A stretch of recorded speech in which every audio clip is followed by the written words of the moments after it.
Hi everyone. I'm not sure how many people are watching this at the moment, but I'm Pete Woodbridge. I'm director of the X Lab and Immersive Arts Programme Lead at Liverpool John Moores University, and I do lots of work around creative practice around kind of immersive tech and particularly kind of mixed reality in context of the entertainment and cultural industries. Just like to say thanks to Alex for making this conference happen in this way. I think we're in a really interesting moment for kind of notions of kind of what constitutes virtuality. The term virtual is kind of being used in all kinds of different contexts now, and it's been really interesting the last few months, I think, to see how different cultural institutions and artists and musicians, etc., are starting to use this kind of tech. So it got mentioned earlier in one of the talks, you know, in the last few weeks we've had gigs in Fortnite that have had 12 million people in the audience. There was a massive project last week in Helsinki that was attended by like 500,000 people virtually. And so I think this is really like accelerating ways for institutions to really think about kind of audiences, and we'll address like what COVID means a little bit later on in the conversation. But I'm really absolutely delighted to have all these brilliant people with us today. It's a really big panel and it kind of represents, I think, a number of areas of the kind of creative industry. And we've got people here who are working across music, film, etc., etc. So what I'll do is I'll briefly kind of run through everyone, and then I'll get you to kind of introduce yourselves basically, and I'll name names as we go through. So yeah, Caroline White, who's the creative producer for XR Stories in York. We've got Camille Donegan, who's an independent XR producer working on loads of really exciting projects that I'm sure you'll hear about in a second. Dr. Sarah Jones, who must be one of the few doctors of immersive storytelling in the country at the moment. Can you hear me okay, Sarah? Because your internet was going a bit funny. We'll wait for Sarah to come back in a second. Simon Wilkinson and Myra Appanah from Brightblack, who work on loads of really interesting projects kind of at the intersection of theatre, games and immersive arts. And then James Bingham as well, who is below me on my screen. He's the studio and outreach producer for the Irish National Opera. So yeah, I mean, I guess my first question to everyone is just to ask a little bit about what you do, what kind of immersive kind of means to you in the context of your industry. So I think we'll start off with Caroline. Is it okay to kind of introduce yourself quickly? Hi, yeah, so we are a project in Yorkshire, which has about 6 million people, so about the size of Ireland, and we're partnered with the British Film Institute and Screen Yorkshire, who are like a TV body. And I guess immersive, for us, it's about storytelling, and immersive is about engaging an audience more broadly. And it's also about sort of that fusion between sort of technology, joy, and really it's about the people rather than enterprise solutions or functionality. It's really about stories for us. So whether that's games or theatre makers or people looking at, you know, portals or AI, audio, it's all about storytelling and people and feelings. So yeah. Brilliant, thanks Caroline. And Camille, yeah, do you want to tell us a little bit about your work? Sure. So I'm an independent XR producer for the last 5 years really, but the last 2 years I've been working on a lot of tourism marketing and training content, and more recently focusing on my passion, which is the arts. So my background was a theatre maker, actor, parallel to a really boring software programmer in the bank job. So when I discovered VR 5 years ago at an art installation by Mads Dambo, so it was an embodiment piece where I got to choose my character and be at this awkward family dinner. And that was a eureka moment for me. I realized this was a medium through which we could shift perspectives, and even through nonverbal communication, be transported and feel what your character might be feeling, which is something I could relate to as an actor. So I've been working on that concept quite a bit, and for training solutions and storytelling solutions, the idea of first-person perspective storytelling, and just exploring all areas of VR and all of its use cases across sectors for the last couple of years, and delighted to be working with Irish National Opera on a 3-year European project to bring opera to the masses through novel formats like AR and VR. And specifically, we're working with community groups to co-create opera, some of which will happen through VR co-creation tools. And the culmination of that 3-year project will be a virtual reality opera that hopefully you'll see at South by Southwest and cool places like that when they reopen. Brilliant. And yeah, Sarah, do you want to tell us a bit about the work that you're doing at the moment? Yeah, so I'm Sarah Jones. I guess I'm an academic researcher. So I work in a university and I have a PhD in story living. So I do apologise for people that hate that term, but I really like it and it really suits what I do. And I'm embarrassed to have that in my title sometimes for my PhD. So the story living approach to me is that combination of philosophy, media and technology, which is where I come from in all of my work. I have a background in television news, so it's always been story, the same as Caroline, at the heart of everything that I do. But I do stories based on a non-directed narrative, that experiential approach where multiple narratives could emerge, very, very individualistic, and thinking about how that changes our relationship with an audience, what that does to meaning, and the experience of it all. So I make a lot of stuff, I break a lot of stuff, I play with scents and different aromas within a virtual experience, anything to try and change our environment and change our experience of whatever technology it is I'm playing with at the time. There you go.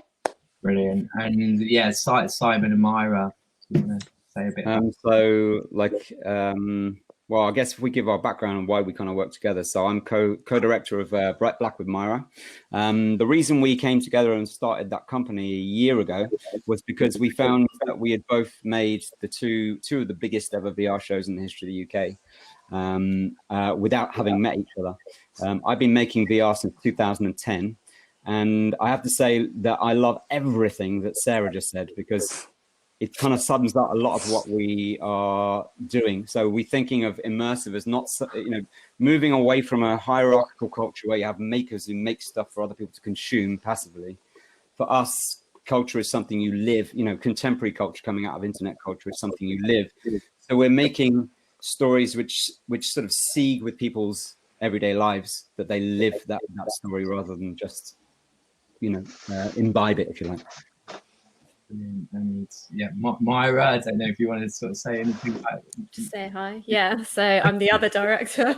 So we are focusing a lot on play as the evolution of gaming, where rather than like rules and goals, it's beyond that to enabling people to reactualize rules and redefine spaces.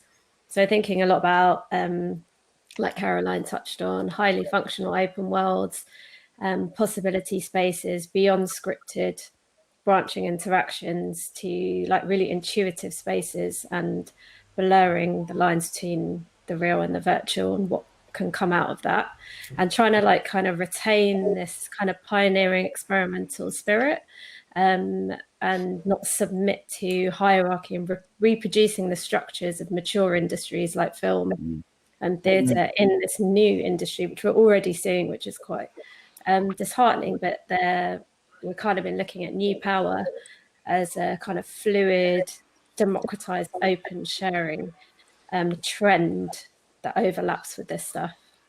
Yeah, brilliant. And Andrew's joined us just in time. You're right, Andrew. Can you hear me okay there? I can hear you fine. Can you hear me? Yeah, good. We're just going around doing sort of introductions, sort of about the work we're doing and what what people are up to at the moment with Immersive. So, do you want to introduce? Okay, I'm Andrew. Pleased to meet you all. And I've been working with mixed reality since I joined Magic Leap back in the heady days of 2012. And I did that for a couple of years and then started working with artists like Björk and Massive Attack. And I've been doing things like touring exhibition called Björk Digital, which has gone around the world and shown VR to lots and lots of people. Some experiments with Massive Attack in procedural audio and mixed reality environments and things. And currently, Rob's working on an opera, and we're going to be using certain tricks of the trade for mixed reality in that. And then I think Björk is currently recording in the studio, and I'm currently trying to figure out if I can be of any use to the healthcare industry at Montfort University. Yeah, brilliant. So yeah, I mean, I guess sort of a lot of people have brought up this kind of idea of immersive and then how it really changes that dynamic of how we need to kind of think about kind of storytelling at the moment. So the phrase story living, Sarah. Do you know where do you think we're at the moment? Do you know, have there been any sort of developments in the last year with that? Because we're still really early in this world in learning how to kind of engage people in it.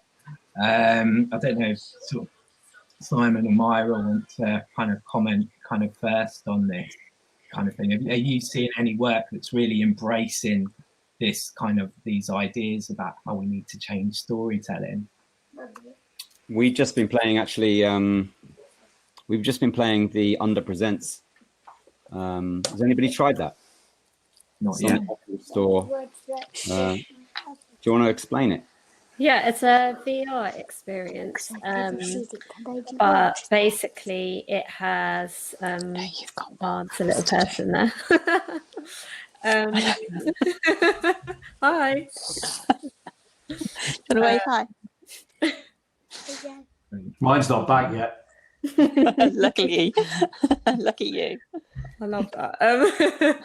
So yeah, it's a VR experience, kind of open world format. And you go in and explore, and there are actually live actors in the experience that you could happen upon, and or pre-recorded performances that have happened before with live actors interacting with people that are in the VR experience. So it's trying to, I guess, look at remote locations, and rather than the sort of pivot to location-based experiences, looking at how we can have an alive living element that's unpredictable and spontaneous, again away from anything branching or scripted, that gives it all this feeling of kind of real world possibility. So that was really interesting. We didn't actually come across anyone live. No. Actually what happened was we both got really nauseous, so it's interesting to think about. It's a really experimental space, and there were kind of intuitive cool things to work out in the space, but they were really pacey, so then it became quite disorientating. But yeah, it was trying to do a lot of cool ambitious stuff. So it generally feels to me, and bear in mind, I've been seeing this kind of work since 2010 when I first started touring VR works, and it was always mixed reality, right? It was never just VR was always part of a transmedia toolkit in those early days, particularly like people like Lara Toms, who were making mixed reality pieces in 2008 and before. It's interesting to see the correlation between something like The Under Presents and those early works by people like Lara Toms. But it still feels like, and I always thought it would still feel like at this point that we're in the middle of figuring it out still. I think I've seen anything, including anything I've made, that feels like we've landed and arrived and achieved the medium, you know. Yeah. What about you, Andrew, in terms of sort of your experience kind of in music? Because you see there's been quite a lot of kind of big stuff happening between kind of games and music, and seems to be really embracing a lot of ideas around, you know, around the challenges that we've kind of got now. Are you starting to see anything kind of happening there, Andrew? Well, obviously this week Sony in LA have been hiring furiously since the Travis Scott gig. Yeah. Labels have suddenly decided that what they're going to be these days is immersive media companies instead of advertising agencies. I think various forward-thinking musicians for the last, especially in electronic music, for the last 20, 30 years have been thinking about games and sonification and games and audio in games. I was lucky enough to work with David Bowie in the 90s, and he was already using Appanah website in the 90s. And I think audio is good because you can cheat with audio. So augmented reality audio is easier because optics are hard. And one of the things I learned while being at Magic Leap was, as the extension for the product release became ever further and further away, is that I just focused on audio. And as a result, quite a few of us have worked through these sort of procedural and game production pipelines, where you know, object-based audio, real-time digital signal processing, and then also location-based things are coming to the fore. So I think I did a bunch of work with iBeacons for the MoMA show a couple of years ago, and that's now obviously being replaced by visual anchors. The idea that being able to, obviously, people like 6D, who've just done their deal with Niantic, and the new iPad Pro that's all that, I bring on stream the stuff that's getting really interesting, which is like placing markers and having totems in the world to be able to signify content delivery. So I think it's about to go much more interesting, because I think that, to the point of what a couple of people were saying earlier before I got in, the democratization of the toolkits is there. The idea of abstraction and doing collage and not having to be bogged down by learning C++ and all those kind of things. Not that I think it's bad to learn to code, but it's nice in a naive way to sometimes just be in an object-based environment and drag and drop and stuff. And obviously Adobe have been doing that with Aero and a bunch of other things. And so I think it's I see it moving ever clearer forward. And obviously the lockdown has had a terrible effect on everybody in live production. Everything's been cancelled, full stop. Everybody's having to, excitingly though, and positively, everybody's having to evolve. and the evolution bit is the exciting bit, because some realize they all realize it's not going to eat their lunch or take away from the primary business. It's another channel, and it's another place where you can engage with what people make. And I think that was the same for me in the internet era in the late 90s. Everybody was paranoid about, oh my God, it's going to eat my lunch. And it just became a thing that was done as well as, you know, and people evolved into it. Yeah, brilliant. And Caroline, you're kind of involved in a lot of, I guess, fairly early stage work and bits that feed in from the kind of film and TV industry. What are you seeing anything there that's kind of evolving? What are the exciting things for you in that world? It's really interesting. There's a lot of people who've worked in games for years, doing interactive narrative for years, who are now giving a lot to the film industry, who are beginning to go, oh yeah, you know, and like Bandersnatch is not new, you know, but it did really release a whole load of interest in interactive stuff. And there's a lot of stuff happening on the production side, like real-time collaboration and all that kind of stuff. I think there's a lot of really interesting stuff we're seeing around audio, like I know people have mentioned that. So we recently ran a fund called Young XR, and it was all about young audience. And one of the ideas, which is just starting this project, is all around in between TV shows, how your Alexa will have an interactive AI narrative by story, about getting kids to kind of think about it. And I think the story is really powerful. And obviously we fund a lot of VR stuff as well, and that's amazing, and with really big IPs and everything. But I think when you see it going across loads of mediums and the story binds it, like it might be a bit of audio, a bit of VR, a bit of phone, but it's the story, the characters, the world. And that's really where the talent lies. And I think that's what we try to fund, is people who do that really well, because the tech is going to move on, you know, and it is moving on, and it isn't about, the tech is an enabler, and it's amazing, but the thing that gets people from film or TV or thing is story. So yeah, brilliant. And possibly sort of a good opportunity sort of to talk about your new opera project, James and Camille, and sure, how you you know, what that is effectively kind of solving for you, what you want it to kind of achieve? Do you know what is your kind of aim for the kind of 3 years of that project? Is it a 3-year project? It is, yeah. I mean, it's really interesting just hearing the rest of the panel talk. I think a lot of the conversations we've been having around our project have followed similar kinds of ideas, and we've been sort of reaching similar conclusions.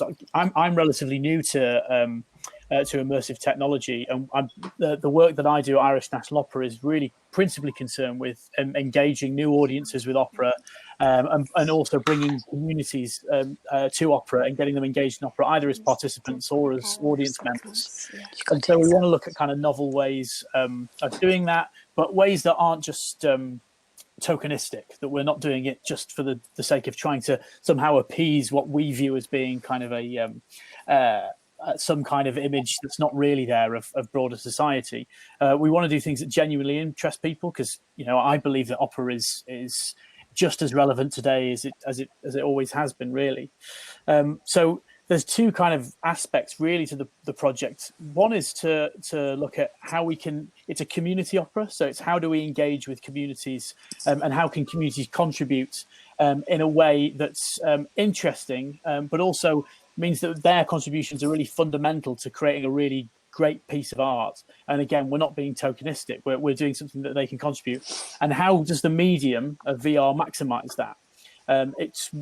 One thing we're really clear about is not basically trying to put on LabOM, but just in a VR headset, because go and see LabOM instead. I mean, it's far more interesting to actually see that.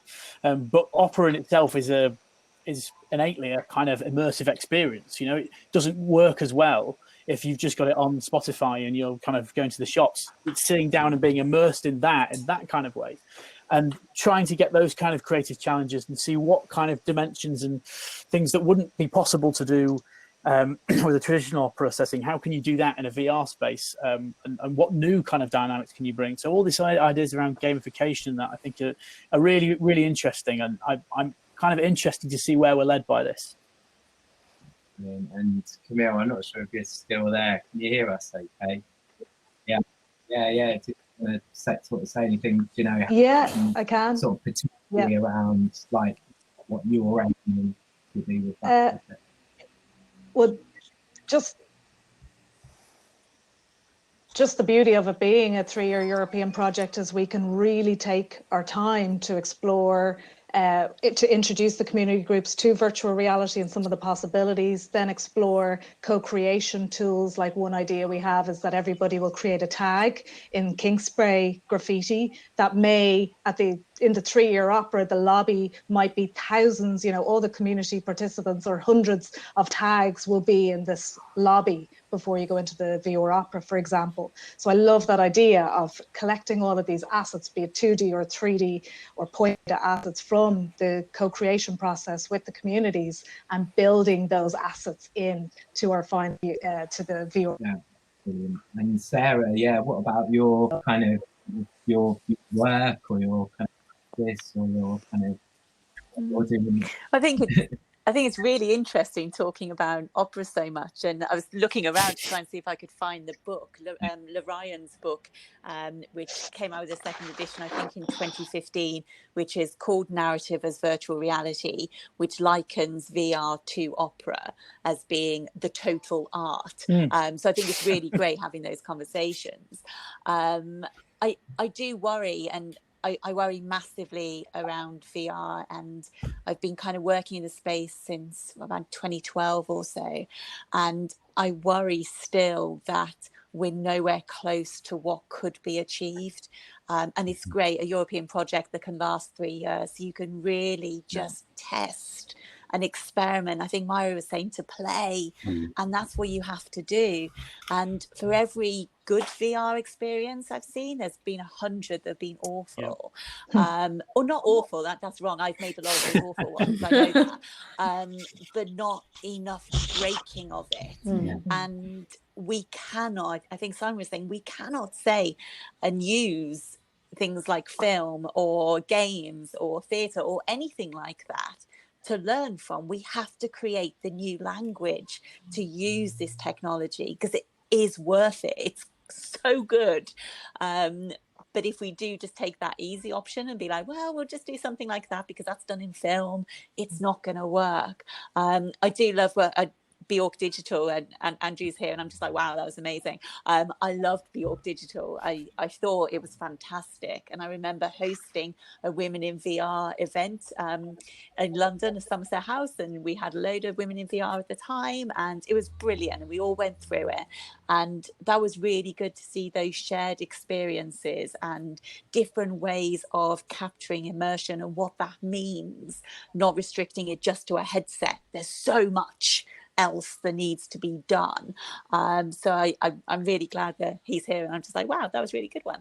And I do think when you look at artists using it in different ways, then you see exciting work. And I'm a massive Matt Collinshaw fan, who did Thresholds a couple of years ago, and he's got a grant at the moment to build a new VR experience, and I think that will be something really interesting. But we have to give people time to break it in so many ways to find how we can use it and define a new medium, because that's what it's worth. I get angry about that, sorry. Well, that was the thing with working with Björk, was she's obviously 30 years as longer starting as a punk rocker, but she likes to learn the rules like a pro and then break them like a pro, right? So, and I think the thing with that was an experiment observing what she was doing. She was observing people observing her, and I think it was interesting because, especially with things like HTC Vives and playing to the almost the weird, slightly S&M sort of characteristics of these tubes in your heads and like Borg-like things you wear, she made these. She designed these rooms with the guys at Manchester International Festival and myself to basically almost play on that. So we had these kind of contraptions like suspended by wire from the ceiling that we would bring down the mask, and I think in some ways making something of the discomfort and also the clunkiness of it. I can't but help feel that the trouble is with a lot of this stuff is it feels to me like PCs were in the 80s. If you build PCs, you're like this wizard who used to build PCs, and you knew what GPU was and what RAM was, and you'd get a motherboard. And I was a nerd, and I used to do homebrew stuff and make games machines to play. But people look at you as if you were an exotic beast. I think the trouble is, until I saw the Oculus Quest come out, I did see move the dial on. Everybody will have a go at this because the thing you observe with, I mean, I'm preaching to the crowd here, but things you observe is everybody's very self-conscious the first time they try it because they're feeling vulnerable, and then ladies don't like it because it smears up their hair and their makeup, and it's like, not being sexist because it also does that to gentlemen who are doing that with their makeup on their hair, but it's like it's not a form factor that's fun to do, right? And I've been playing Half-Life Alyx for a while recently, and that's fun. But after about an hour and a half, I have to take the damn thing off still, even though I'm an aficionado. I love it because it's too hot and it's too sweaty and it's horrible. So I feel like we're all still in the dress rehearsal bit where we're ready for the main time to come along. But what we're trying to do is a bit like Macintosh. Apple turned PCs that were clunky with software drivers and exotic escarpments into a democratized thing where you turned it on and it worked. I feel like that's the same thing that's happening, and there's a big rush now. And I think Apple may even just come in or Sony and come in and go, "Oh, we've figured it all out, and here it is, bang!" Whereas at the moment, what we're all doing is we're sort of like in this kind of gene pool. We're all trying to get together and try and find the right formal way of doing it, and the production and this and the other, ready for this hardware that doesn't exist in the public realm yet. Yeah, and I guess it's it. Actually, I was in a conversation just the other day where we were talking about how when TV first came about, and sort of TV shows like The Lone Ranger, and the dialogue at that time was being written by people who'd only beforehand written for radio, and so as a result, a lot of that dialogue's really clunky because it's look over there are the horses, and then they'd have a shot of the horses, and over time people get used to understanding that form, and then it's used more. It becomes more sophisticated. So I think it's always with any kind of new artistic medium, the form is constantly ongoing, and people are playing with these things and pushing those things. I mean, you look at the history of music and how people have broken certain conventions and played with them, and I think that's what you're doing the whole time with the evolution of any kind of new art form. Is just kind of breaking the rules. Brilliant. And a kind of I guess sort of moving on now, a lot of the kind of the large scale kind of immersive kind of storytelling work that's kind of been going on over the last kind of years. Obviously, it's like location-based experiences. And we've got this huge challenge right now around how we kind of can physically kind of connect to audiences at the moment. Do you see this as being like a moment for immersive? Anyone? And I'll probably start with Simon and Myra here. Is this immersive moment, you know, is VR, you know, going to be propelled by what we're going through right now, do you think? Well, I think that, Scott and Myra, you were going to speak. No, go on, you go for it. I mean, we were faced with a challenge, which was that when the lockdown kicked in, basically our income and our projects for the entire year collapsed and disappeared, and we had to rethink it. And because essentially, bear in mind, you got to understand the Brightblack. We're making generally experimental works with immersive technologies that try and shift the medium forward, but to tell a story where the story is the most important thing. And so we're not making large scale shows in this case. We both made 2 very large scale shows in 2018. And we know the challenges that come from that, and we started moving forward from that, but everything was still location based. So now we're having to, just as Andrew was saying earlier, we're having to wrangle with, okay, how do we take all the really good, juicy stuff that you can do in a real world environment, which involves taste, smells, movement through space, physical sensations. How do we now translate that into a digital only space? And it's a big challenge, because my own experiences, for example, I've had VR headsets for a long time, obviously, and I've been trying things on the store, and mostly I'm dissatisfied. Now, and I don't finish things because they're boring with me, right? I mean, they're boring after a certain amount of time. They might be exciting for a bit of time, and then I either get too nauseous or I'm just bored and I give up. And I think, you know, that was 15 quid for 15 minutes. I'm not sure whether that was value for money.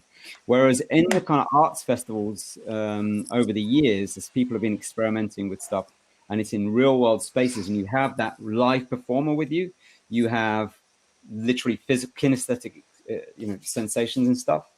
It's about a much more kind of lived experience, and it's a big challenge to translate that into a digital only environment. I think, like, if at this point of potential radical change, with everything being upended and the opportunity, you know, for powerful forces to enact like even harsher kind of lines across, you know, the things we've been living with for so long, in terms of like austerity and inequitable ways of living, that there's an opportunity for people on the opposite end to create radical tears in reality that redefine things. So if things don't change now in an industry that's emerging and fresh and new enough and not bogged down by the things we were talking about, like tradition and conservatism, to adapt as it is, democratized and open and adaptive, then when will it happen? Like, I feel like if it doesn't take its chance now and really sort of grip the opportunity, then I don't actually know where it will go from here. I think, I mean, because as we haven't said that, but we run the Immersive Story Lab course and podcast as well. So one of the things we've been doing is, particularly over the last 18 months, is touring around the world with the Immersive Story Lab course, looking at audience trends as a kind of hint. So not audience trends in VR because there's not enough information, but looking at audience trends in everything else and seeing what the trends are. And it's clear that to say that interactive is in growth and things that aren't interactive are in decline is kind of, you know, largely true. But also there's interesting things, like we were looking this week at audience. I saw an interview with David Dobrik, YouTube star. And in the interview, he said, if you want audiences, you go to YouTube. If you want the establishment to endorse you, go to Netflix, but the audiences are small. And it made me it blew my mind. And I looked at the difference between, say, for example, the last episode of Fleabag had 2.5 million views, and David Dobrik's videos have 15 million every time. And I saw the National Theatre Frankenstein with Cumberbatch and Johnny Miller, who are two massive Hollywood stars who are like, you know, that's how theatres are breathing life back into, you know, the medium. And it had 2 million views. And again, like, it's comparing that's big, obviously, and that's not possible with just theatre capacity. But it's broadcasting, again, it's broadcasting the celebrity kind of parasocial relationships where we elevate people and that brings in money, rather than what we're looking at, which is like participation, where everyone has an equal role. And actually with the YouTube example, and those are ordinary people with these, the thing that hooks people in is the authenticity and the realness of that person. And it's kind of looking at how those like flattening hierarchy trends are informing culture now. So, like, in terms of even defining what, and go on, go ahead. It's utterly democratized the creative process, because there has to be an artist somewhere. I'm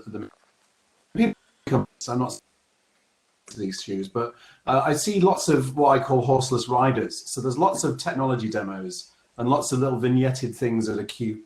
Like, so, you know, for instance, Zach Lieberman, I love him, but he does lots and lots of vignettes, but he never really tells a story. And I think storytelling and having a real framework for a narrative is necessary. I think one of the problems is with deconstructed narratives and, you know, this postmodern age is that you can end up not telling a story, and this is why things get boring. And open Rome universes, like, you know, No Man's Sky and all that kind of stuff, great, but you need a narrative arc. Otherwise, people don't seem to want to get to the point. And I feel like that's all right. So yeah, let's democratize the tools of making everything, but you still need a storyteller or storytellers to get this thing to live. Because otherwise, as I say, a lot of it's just seems to me like a lot of tech demos.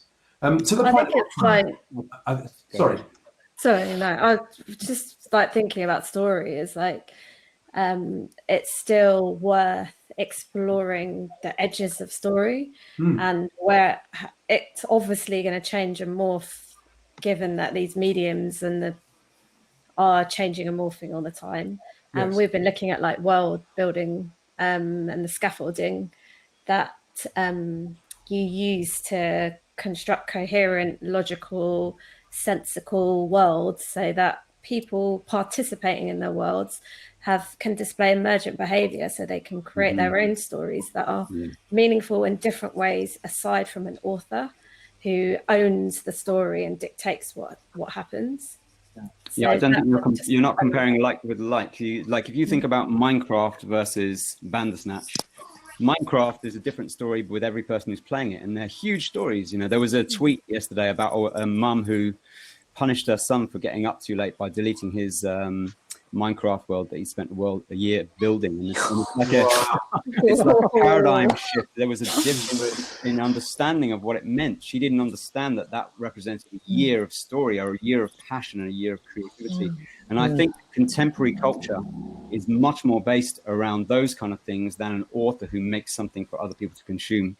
Not that that's not great and it doesn't have a place, but in terms of large scale, it just doesn't bring in the audiences in the same way. It's also that difference in the audience then as well, isn't it? Whether you're reading a book or you're watching a film, and you've got that barrier and you're just simply receiving it, and you might use your imagination to think about things, but it's not as deep an experience and what you get from actually living that experience, which you do in a lot of the immersive experiences. And it's that difference, not just in terms of the creation, but in terms of the audience as well.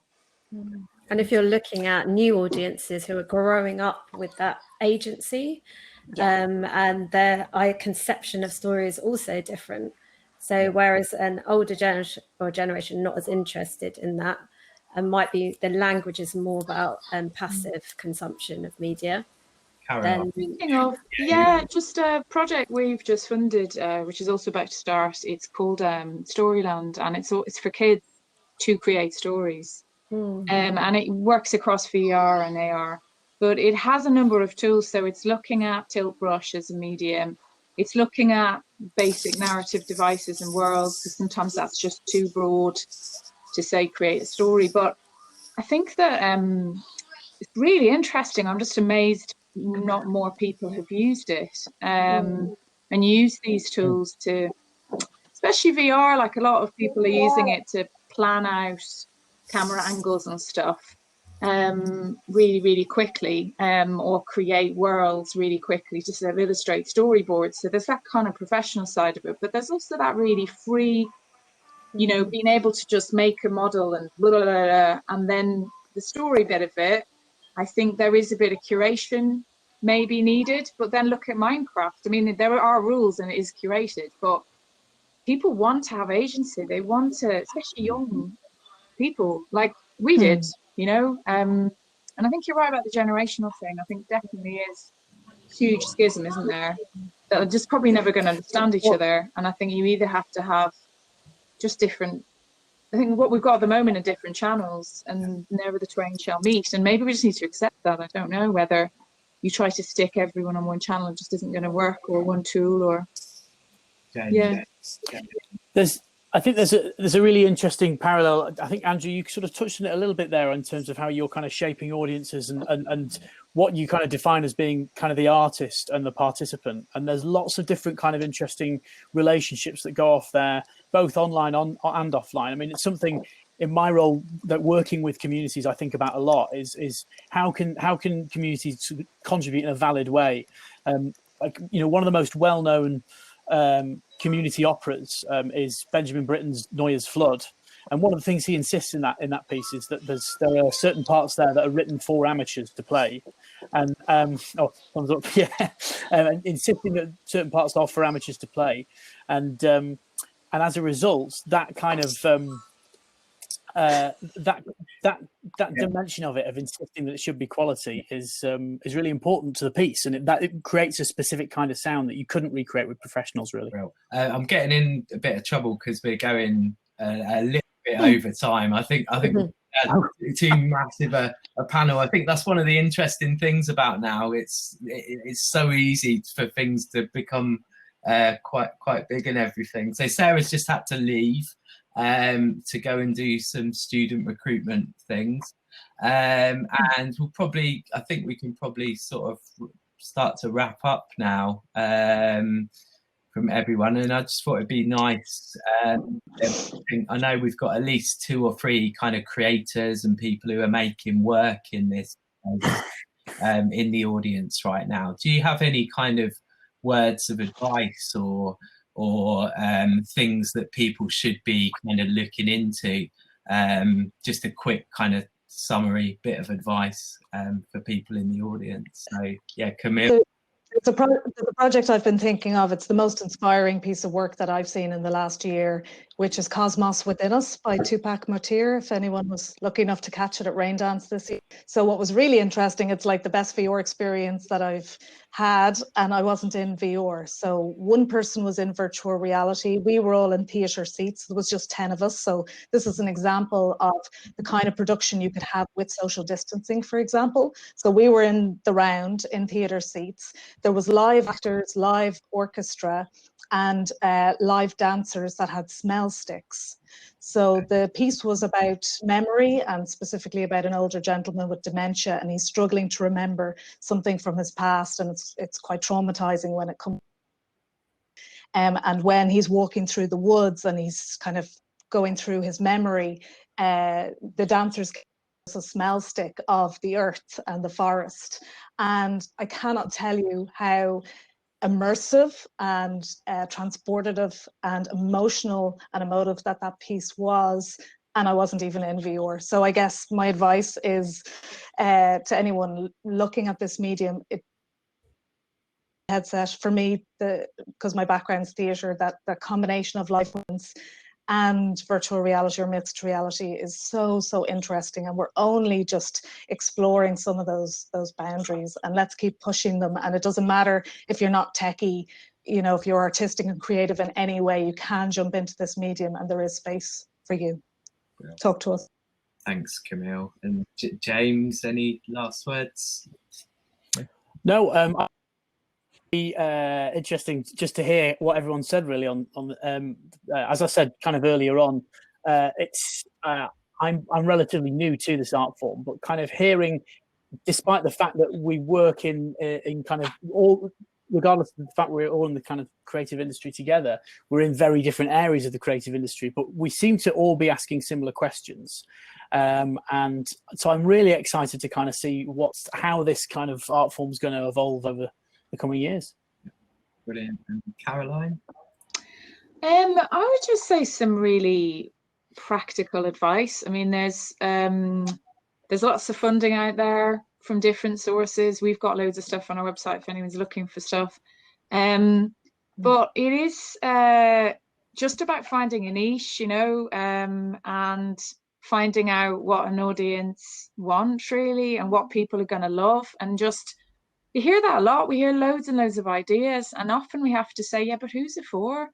And how are you going to get to them? And they sound like really obvious things, but there's loads of people who start with a technical solution, and then who is actually going to love that? And it doesn't matter if it's quite a niche, but know that niche and do that really well. And they're the things that really succeed, you know, where, yeah, they're really beautifully done as well, but they have something that speaks to someone. And that sounds like so obvious, but you cannot state that enough. The UX you use, how you speak to that audience, how you get them interested, you cannot put enough time on that. So I would just say that really, yeah.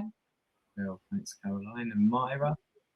I think what's really exciting when we've been running labs across the world is from like no experience at all with tech or story, we can get people rapidly like prototyping live projects in 5 days with the Unity Games Engine, and that Games Engine doesn't just enable VR. Obviously, it's AR, screen games, projection mapping, lots of stuff. So it's really easy to get involved.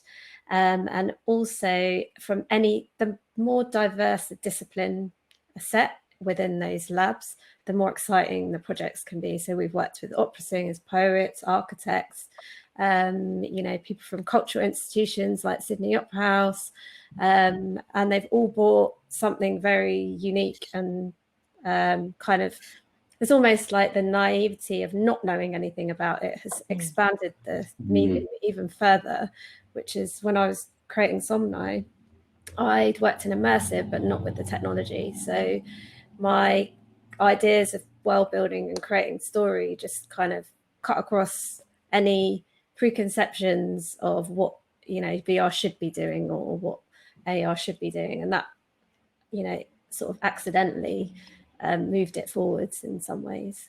Well, thanks, Myra. And Simon?